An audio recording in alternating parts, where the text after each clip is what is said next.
السلام عليكم. مرحبا بكم في أي تعليم ومع مبادرة الإعلاميات للجميع، ونستمر مع الدروس ديال الويندوز 8. في هذه الحصة غنتعرفوا على المميزات ديال لي فيشي، لي بروبريتي دان فيشي. يعني كيف ما كنعرفوا جميع على ان على مستوى الحواسب كاين هادو تيتسموا دي دوسي، شوف الالوان ديالهم كيفاش دايره، وهادو كيتسموا دي فيشي. من بين لي فيشي كاين دي زيماج، مثلا هاد التصويره هادي تصويره كوفرتور كنا تنديروها في صفحه الفيسبوك. اذا هذه صوره كاي صور. بالنسبه الى بغينا نشوفوا لي بروبريتي ديالها، اون كليك سور، كنكليكيو عليها بالبوطون دروا وكنديروا بروبريتي. منين كيبانوا لنا هاد لي بروبريتي نشوفوا عليهم ندير لهم واحد النظره. اولا قدام هنا سي لو تيتر، التسميه ديالها، شوفوا هنا كيفاش مسميه، سي لو تيتر سميتها. دونك هنا مسميها انا اي تعليم. البروبريتي الثانيه هي تيب دو فيشي. لو تيب دو فيشي تيقول لك فيشي جي بي جي، يعني صوره.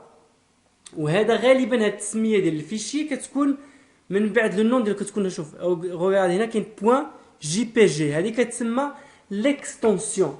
ليكستونسيون هي ميزه كتميز لينا هذاك لو فيشي، ومن خلالها كيعرف لو سيستيم اين لوجيسيال غيتستعمل باش يفتح هاد لو فيشي. مثلا كاين لي بي دي اف سي بوين بي دي اف، الوورد بوين دوكس بالنسبه لاخر فيرسيون، لي زيماج كاين بوين جي بي جي، كاين بوين جيف، كاين بوين جي بي او جي. هادو حنا ما مضطرينش على اننا نحفظوهم، ولكن خصنا نعرفوا على ان ليكستونسيون كتكون هي ميزه من المميزات كتسمى سي لو تيتر تديفيني ديفيني لو تيب دو فيشي. دونك هاد لو تيب دو فيشي في هاد الحاله هو جي بي جي، هي ميزه من المميزات. الوغ الميزه اللي من بعد لو تيب دو فيشي كاين سوفر افيك، يعني انا كاين واحد لو نوع ديال لي فيشي كيمكننا نلقاو بزاف ديال اللوجيز اللي كيفتحوه. مثلا بالنسبه لهاد الصوره هذه، الا كليكيت دوبل كليك كيعطيني هنا فيزيونوز دو فوتو ويندوز. يعني هذا لو فيزيونوز ديال فوتو ويندوز هو لو لوجيسيال اللي كيفتح ليماج. انا سيدي هذا اللوجيسيال لقيت على انه فيه مشاكل، ولا مثلا في بعض الحالات كيكون عندنا دي فيديو اللي ما كيبغيوش يتفتحوا لينا بواحد اللوجيسيال. كيمكن لي نجي، كاين طريقه ديال انني نكليكي بوطون دروا سور لو فيشي وندير اوفرير افيك، وهنا كنختار لو فيشي، كنختار لو لوجيسيال باش يتفتح. مثلا هنا ممكن نختار هاد فوتو ديال الويندوز لي اوتوماتيكمون باش تفتح ليا الصوره. هنا ننتظروها باش غتفتح لنا الصوره، ونرجعوا هنا باش نرجعوا. ولكن انا بارفوا كنبغي ديما هذه حاله، هذاك حاله تلقى، يعني في ديك الحاله بوحدها اللي غنبغي هذاك لو فيشي يتحل لي بواحد لوجيسيال. ولكن الا بغيت كاع لي فيشي اللي جي بي جي، يعني كاع لي فيشي اللي عندهم ليكستونسيون جي بي جي دو تيب جي بي جي تفتحوا ليا بواحد لوجيسيال، كنجي لهاد سوفر افيك وكندير موديفيي، وهنا غنختار واحد لو لوجيسيال اللي غيبقى ديما يفتح ليا به هذا اللوجيسيال.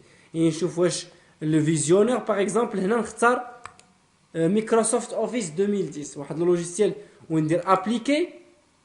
الا درت اوكي ومشيت فتحت هاد المره ما غيتفتحش ليا بلو فيزيونير ديال الويندوز ولكن غيتفتح ليا بالويندوز بالميكروسوفت اوفيس ديسك. وكما كتلاحظوا هنا ماشي هذا هو اللوجيسيال اللي كنا. اذا هاد الطريقه كيفاش كنغيروا لو لوجيسيال اللي كيفتح لينا باغ ديفو لي زيماج. دونك انا غنجي لهنا وغنرجع لو فيزيونور ديال هو فين هو. دونك فوالا لو فيزيونور ديال فوتو ويندوز. هنا من بعد هاد لي بروبريتي ديال لو تيب دو فيشي اي سوفر افيك كاين امبلاسمون، كيقول لي فين كاين هاد الصوره. كيقول لك هنا سي يوزرز جو اي ديسكتوب، يعني البيرو. دونك الي او نيفو دو بيرو، تيقول لك لومبلاسمون ديال الفيشي فين كاين. هنا كيعطيني لاطاي ديال الفيشي هنا 44.8 كيلو اوكتي، وليسباس اللي كيسوكيبي في لو ديسك دور هو 48 كيلو اوكتي. فوقاش لا كرياسيون ديالو كريي لو 15 اكتوبر 2015 موديفيي فوقاش اخر موديفيكاسيون كانت لو 15 اكتوبر 2015 ديرنيي زاكسي كان هو لو 15 اوفيس اكتوبر 2015. اذا هنا هاد المعلومات هذه مهمه ديال لا كرياسيون ديال لا موديفيكاسيون ديال الفيشي مهمه بزاف. علاش؟ انا خدام على واحد لو فيشي في واحد الاداره مثلا، وانا فتحت واحد لوجيسيال ديال اكسل اللي فيه مثلا نقاط اولا مثلا لي صالير ديال لي زومبلويي، كنجي في الصباح كنلقاه موديفيي، كيمكن لي نجي وندير نشوف موديفيي لو ونشوف فوقاش اخر موديفيكاسيون دارت، وهكذا غنعرف واش طرا عليه شي تغيير من بعد ما خرجت انا من البيرو ديالي او لا. اذا هاد المعلومات او فوريا ميزور كنحتاجوها. يعني هنا اللي مهم انا بالنسبه لي انك تعرفوا ان كاين لي تيب دو فيشي وكاين شي حاجه سميتها اكستنسيون دو فيشي. كيمكن لينا نغيروا لوجيسيال اللي كيفتحوا اللي كنفتح به واحد لو تيب ديال لي فيشي يتغير. كيمكن لي نعرف لو فيشي فين كاين اكزاكتومون، يعني نعرف لا لوكاليزاسيون ديال لو فيشي بارابور للسيستم ولا الحاسوب. ثم يمكن لي نعرف لا طاي دو فيشي الكريي فوقاش تكريي فوقاش تموديفي فوقاش كان اخر اكسي لو فيشي. كنتمنى لكم تكونوا استفدتوا من هذه الحصه، وبهذا كنوصل للنهايه ديال هذه الحلقه. دمتم في رعايه الله وحفظه. السلام عليكم.